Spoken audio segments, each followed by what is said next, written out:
এই সেই পুষ্টবিষ্ণুর আইল্যান্ড, এখানে একসময় সগর্বে মাথা উঁচু করে দাঁড়িয়ে থাকতো ৭১ সালের মুক্তিযুদ্ধের ট্যাঙ্ক। যে ট্যাঙ্ক মানুষকে স্মৃতি বিজড়িত করত, যে ট্যাঙ্ক মানুষকে সগর্বে ঘোষণা করার একটা সুযোগ এনে দিত যে এ রাজ্যের মানুষ জাতীয় বৈচিত্র্যের মৈত্রীর প্রতীক এবং এ রাজ্যের মানুষ সকল অংশের সকল ধর্মের বর্ণের মানুষের প্রতি বিশ্বাস, আস্থা এবং সহযোগিতা করার মানসিকতা রাখে। সেই স্মৃতি বিজড়িত ট্যাঙ্ক কিন্তু আজ নেই। তাই আজ শূন্য হাহাকার করা এই আইল্যান্ড অবাক দৃষ্টিতে তাকিয়ে রয়েছে মানুষের দিকে। কখন ফিরে পাবে তার হিত গৌরব? কিন্তু দুর্ভাগ্যের বিষয়, এই আইল্যান্ড আজ অবহেলার শিকার হয়ে যাচ্ছে দিন দিন।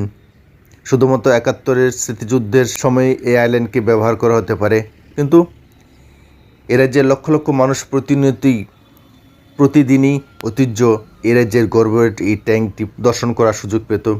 আজ সেই সুযোগ নেই। আইল্যান্ড শূন্য হাহাকার করছে, যেন কাঁদছে নীরবে যে আমার এই ঐতিহ্য, আমার এই গর্বকে কে কারা সরিয়ে নিল, কেন নিল, এতে কী লাভ হয়েছে? আজ পুষ্টবিষ্ণুর সেই মনের অবস্থা যেন অনেকক্ষণ দুর্বল হয়ে গেছে। আজ পুষ্টবিষ্ণুর সেই ট্যাঙ্ক যখন নেই, মানুষও যেন আইল্যান্ডের প্রতি ক্রমশই তার দৃষ্টি ঘুরিয়ে নিচ্ছে। এই আইল্যান্ডটি একসময় আবর্জনা স্তূপে পরিণত হবে মানুষের কাছে। মানুষের মনে এই আইল্যান্ডের ইতিহাস, ঐতিহ্য সমস্ত কিছু হারিয়ে যাবে একদিন।